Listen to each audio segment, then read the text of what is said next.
Okay, good morning and welcome back to Yeshiva YouTube after the break from Yom Kippur. I'm sure everyone had an amazing day of spiritual elevation, tshuva, having their bakashos hopefully answered for the coming year. Now we're back to Daf Yomi. Got a day off from Daf Yomi. We got double portion today. Let's get started. Kesubos, Daf Sadi Aleph, number 91. On the top of Sadi Aleph and Aleph, the third line. As Tamar yesterday, I gave the share yesterday. No, not yesterday. The day before I gave the share. The Gemara said Machloka is trying to figure out Machlokas Tanakam and Reb Shimon, whether they hold about a Mosar Dinar, right? Kesubos ben Dichron. We'll learn more today in the Mishnah. Explicitly, this din of Kesubos ben Dichron, that you have to have, even though two sons inherit their mother's Kesuba, that's only if there's an extra dinar of property that they're going to split evenly among the Yerusha. If there's not a Yerusha del Raisa, the Gemara calls it, so then there's no, the Kesubos ben Dichron doesn't apply. The Mishnah later on in this daf will explain that more. So the Gemara at this point is assuming, as Machlos Tanakam and Reb Shimon, whether a metaltalin, right, whether movable objects can make up that Mosar dinar or not, or you need specifically land. So the Gemara says, can you explain the machlokas like we explained? V'atnan, Reb Shimon Omer, afili yesham nechasim shein lahem achrayas, einam klumat yesham nechasim shein lahem achrayas. Yes, I should take those dinar. We said according to Reb Shimon, even metaltalin, even movable objects, could make up that Mosar dinar. We have a Mishnah which states he's not like that. He says you need to have the chasim shein achrayas, which is karkos, which is real estate. El Hakar, so the Gemara goes back. With dinar mishabdi coming from El Chatzana Kamer Reb Shimon, is whether the Mosar dinar can be made up of encumbered property, basically property which has a lien on it. One opinion holds, Tanakama holds, it has to be, the Mosar dinar has to be from land which doesn't have any claims on it, it doesn't have a lien on it, in Mishabdi low. Mishabdi holds even the Mosar dinar, even if it's from encumbered land, it has a lien on it, it's okay to Mekayim Yishu Daraisa. Ihachi, Gemara says, if that's the explanation, Reb Shimon Omer Yesha Mosar dinar, Kevan Sheisha Mosar dinar. He's the one saying, right? He's the one being Mekel. He's saying, since there is a Mosar dinar, right?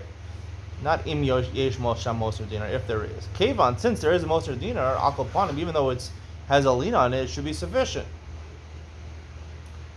Ella b'pachos b'dinar k'mivkli. The Gemara suggests maybe a different explanation. Malchus Tanakam and Reb Shimon.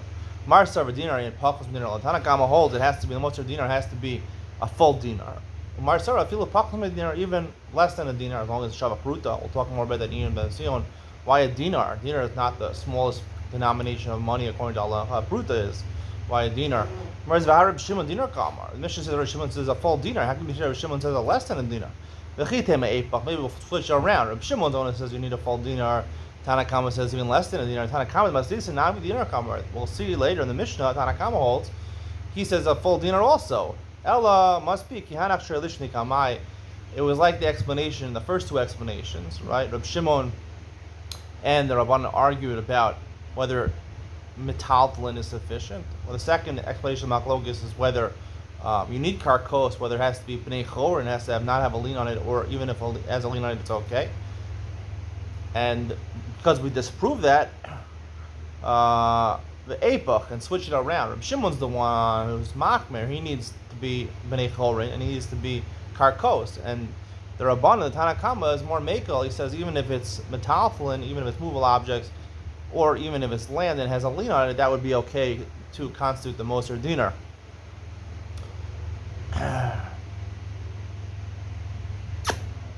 Okay, I'm Rav Zutra. Mishmei Rav Papa. Rav Zutra says the name Rav Papa. Hilchasad Allah is achas b'chayav achas. I'm also, like we're discussing on Daf Sadi, right? Normally the case of Kesubos ben Dichron is where a husband outlives two of his wives and he inherits his two wives and then he dies, right? What is achas chayav achas mosa, which is the case we talked about previously, where he outlives one of his wives and then he marries a second wife and he predeceases his second wife. Does the Kesubos ben Dichron, they were the Rabbanan Mesaching Kesubos ben Dichron even for his first wife also, when he dies and has two sets of inheritors. So there is a Kesubos ben Dichron, the Gemara passes. And the Kesuba nas is most of the Another shaila we asked on Daf Sadi is whether the Kesuba itself right, could be the Moser L'chaverta. And the Gemara is passing, yes, it could. The Gemara is Bishlam Yashmin Achas B'chai V'achas Moso. If I would have told me that Allah Yesh then Kesubos been different, in that case there is Kesubos been different, V'lo Ashmin Kesubos Achas Moso L'chaverta.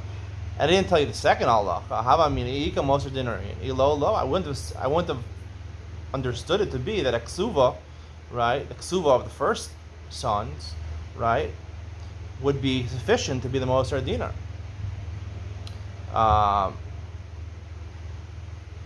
Ella, so that's why you need to tell me two halachas. If you just told me the second halacha, why don't you just tell me the second halacha? Obviously, we'll be talking about a case like we mentioned, achas b'chai v'achas moso. There, the ksuva nasas moso the chaverta. That's where it's an unusual ksuva, where it's a ksuva of a wife that predeceased the husband, and then he married another wife, and he died before her. So that is the case. So once we know that, ksuva nasas moso chaverta is because there is a ksuva indifferent, and that's the ksuva has been indifferent. That's moso the chaverta. Gemara says, "Yeshmin haki." Would have told me that. Haba mina can go into nasa shlosh nashim. He just told me that the second halacha, ksuva nasas moso the chaverta. I wouldn't have assumed achas b'chai v'achas moso gets ksuva indifferent. What I would have assumed? I would have assumed the case is where he married three wives. So mezu shtayim b'chayiv, right? Two wives predeceased him, achas v'moso, and then he married a third wife, or he was married to a third wife, and he died. And then the third wife died after him. Hakta ma'is lachar misa. The third wife that he predeceased her, Yoledas Nekeva. All they have between them is a girl. A girl is not entitled to inheritance, right? And when there's boys, V'la bas Yerusha, she's not entitled to any Yerusha. Aval achas b'chayav, and in that case we say yes, there is ksubas been indifferent in that case. Aval achas b'chayav achas moso v'had lachar misa Yoledas Zachari. But the case where we're talking about where, right, the child from the second wife is a Zachar, they're both boys, right? I might say that we don't establish a Kesubos been different for the first child, because they're going to fight. In the case where there's three wives, the third one, he predeceased the third one, he died before the third wife, so the third wife's child was in a keva, so therefore there's Kesubos been different in that case, because you have two children who are equal, right? Their mothers died before the husband, but most we wouldn't know. We might think they might fight about it, and therefore we shouldn't be masakin ksubas been different. Nonetheless, the halach is we do establish ksubas been different, even in that case. The Mishnah says, "Misha hayu naso ishtei nashim umesu." He was married to two wives, and they died. Two wives, unbelievable, bigamy, terrible. Mesu akyak mesu, and they died, and then he died. V'yisomim b'vakshin to asima. Right, like we mentioned, the whole concept of Kesubos has been different. Before you divide up the regular Yerusha, split it evenly, you give the children of each mother the Kesuva. Was part of their Kesuva. It was a Mona Masayim Tosefes, right, Nechsem Malug, and things like that. That was part of the Kesuva. They want their Kesubos. They only have enough money in the estate for exactly two Kesubos. Cholkim B'Shaveh. In that case, we do not apply Kesubos been different, and they divide it exactly equally like Yerusha. The Hayasha Moser dinar. However, if there's a surplus of a dinar, then that dinar suffices for the Yerusha Daraisa, and therefore they could each be entitled to Kesubos been different. Let's say it's exactly the amount, or maybe even less than the amount for two Kesubas. And the one who had the higher Kesuba, the children of the mother with the bigger Kesuba, they said, we'll evaluate the land, even though it's not only worth $200. We'll say it's worth $201, right? In order to get that most the Kesubos been different. They shield the Kesubos been iman. Ain't showman that we don't say you can't inflate the prices. It's not America. Inflation is rampant. No, you can't inflate the prices.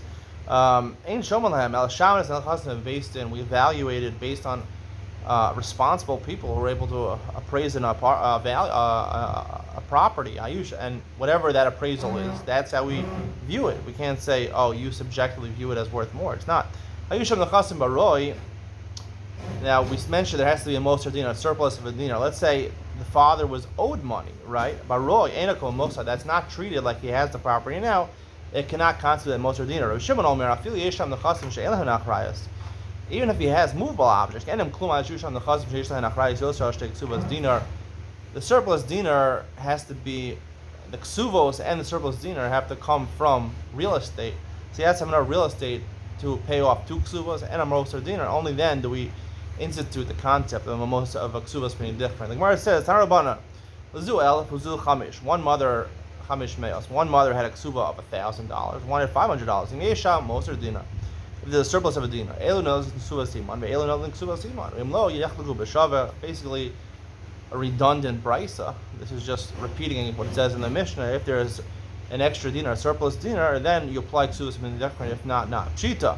Pshita Merubim and Ismatu Parzachav and Yarshin. If at the time that the father died, the value of the property was more than the 2 Kesubos and had a surplus dinar, right? And then by the time they're trying to, eventually they have to come to court and they have to, divide the inheritance. By the time they came to court, real estate had gone down in value, right? And it's only worth 2 Kesubos, but there's no Moser dinar. Kvar Zachaban Yarshin, like Mara says, Yerusha really goes from the Shas Misa when he died. At that time it was worth it. So therefore we do apply Kesubos in different. Muatim and Nisrabu, what about at the time of his death there wasn't a surplus dinar? And then by the time they came to divvy up the land, divvy up his property, there was a Moser dinar. Real estate had gone up. Tashma. The Nichse de Bar Sarsur, the property of Bar Sarsur, not person, Bar Sarsur, interesting name. Muatim this Rabu Habo, it was exactly a case where it was not enough to have the Moser dinar. And by the time they came to base and divide up the land, it had become valued enough to apply Kesubos be different. There was a Moser dinar, there was a surplus.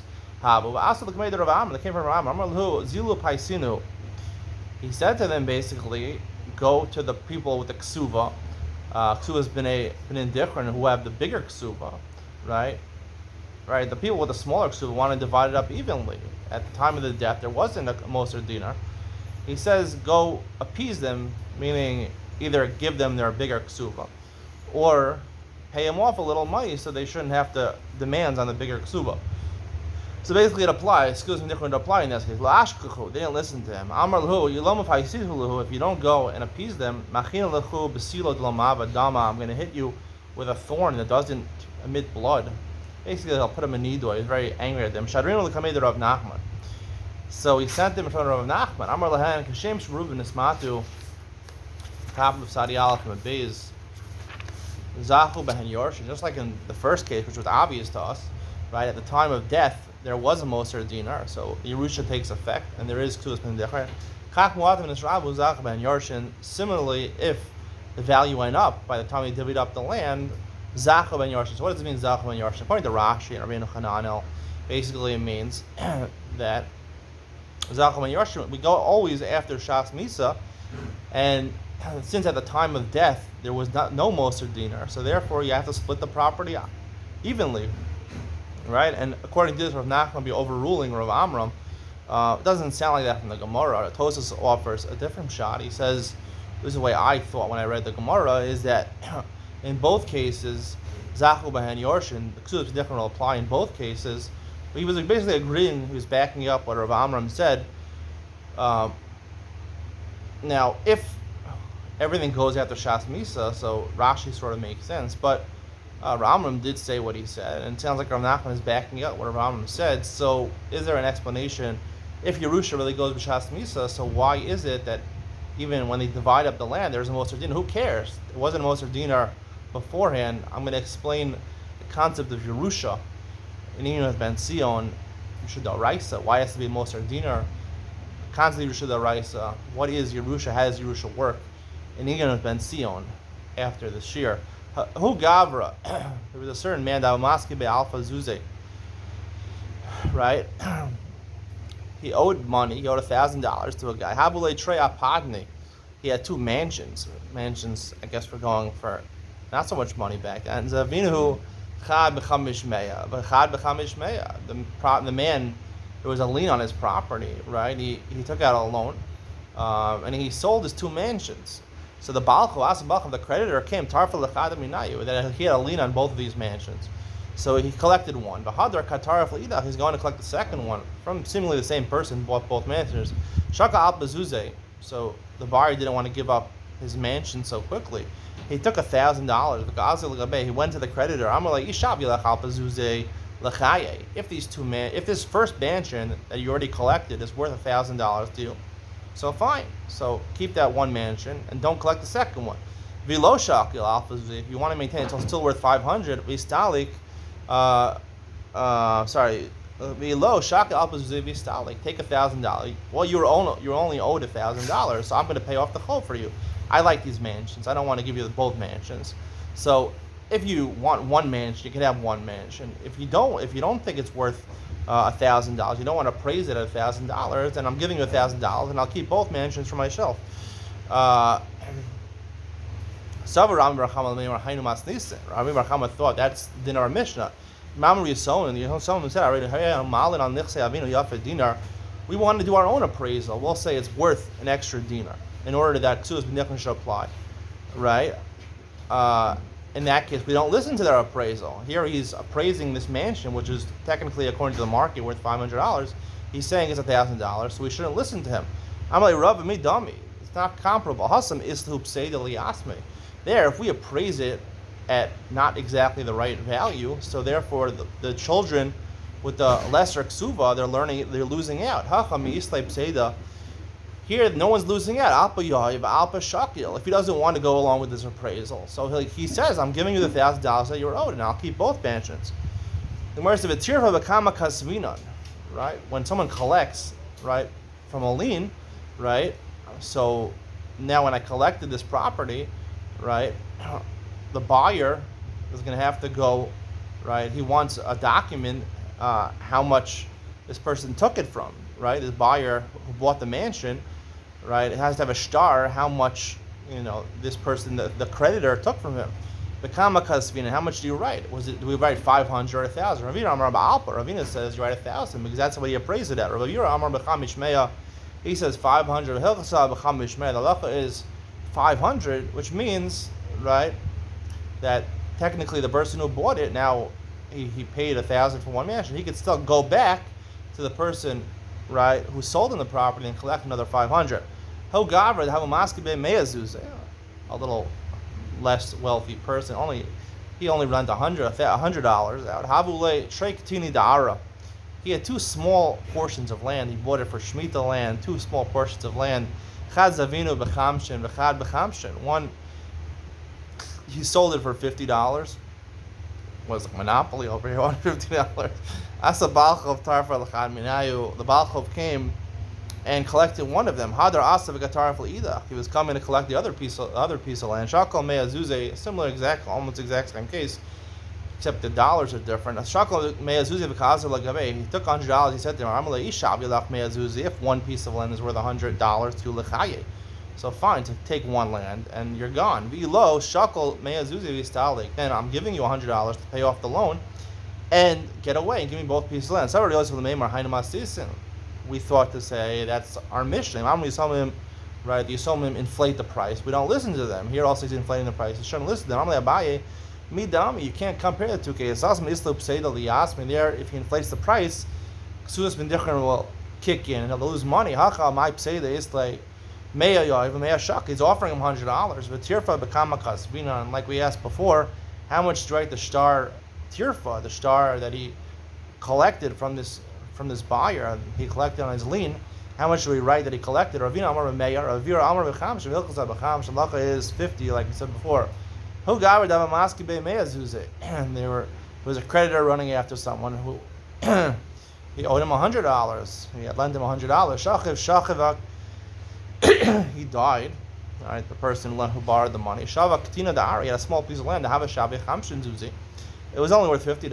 Asa Balchov Katarif, for the Balchov, at least he can get his hands on that. He took it. Azal Yasma Yavule Hamshin Zuzi. Someone came and they paid him 50 zuz. Hadar Katarifla. So then, right, it sounds like they gave him $50 in order to take him off from the land, so he can keep the land, and they'll pay him $50. But he understood that $50 they'll take as cash, and the other 50 he still owed another $50. Then I'll take the land again.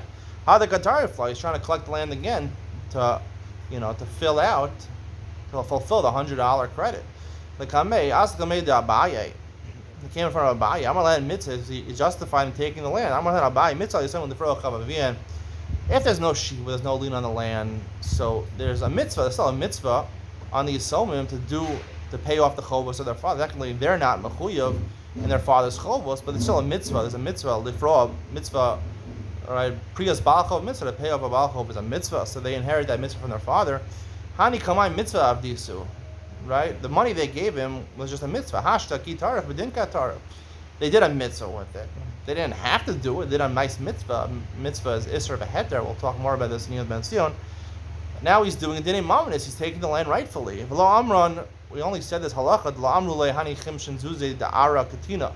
Aval Amru le hani chimshin zuze da'ara katina. If they specifically said, these $50 that we're giving you is in place of the small plot of land, which is worth $50, they said explicitly, Sluke Salkua, he agrees to that, and therefore he no longer has a claim on that land. He was managing his mother's finances. His mother had a ksuba. She was married to a man. Now, a ksuba is worth, when you sell a ksuba, it's not worth the full value, because in a certain instance, if she would predecease her husband, she doesn't collect the ksuba at all. The husband inherits her ksuba. Only if he dies first, they get divorced, then she gets the ksuba, so you can sell it for, let's say, 2/3 of the price. He sold his mother's ksuba, the rights to her ksuba. He told the buyer when he sold it, I'm not responsible. My mother comes and protests, and she collects she wants to get back her ksuba. He did it without his mother knowing, right? So then I'm not responsible. If she takes it back, she takes it back. Shchiva ime. The mother ended up dying. She didn't protest about it. Then he inherited his mother, so he is protesting his ksuba to the person he sold it to. He's in place of his mother. Just like his mother protested, she could rightfully take it back. So too, he inherited the ksuba, the rights of the ksuba of his mother. He's protesting, he can do that. When he made the deal, right, her achraya, responsibility for her protesting, he told him explicitly, if she protests, I'm not dealing with you, she can collect her ksuba. When he sold it, obviously, he didn't mean to include that he has the right to protest over here, even though he inherits from his mother. He wasn't makabel upon himself. Basically, he told the guy that I don't have the right anymore to protest. My mother's right to protest, but I don't have the right to protest. That's the conclusion of today's share. Hope you enjoyed. Stay tuned for Ian Ben Sion, a really meaningful one. We're going to talk about Yerusha D'Oraisa, the whole concept of the Ksubos between you need a Mosar dinar. Ostensibly the idea is that you need a Yerusha D'Oraisa. A couple weren't Okar Yerusha D'Oraisa. Why a dinar? Shava Pruta. If you have an answer to this question, stay tuned for Ian Ben Sion and see if I say the same thing as you. Coming up next.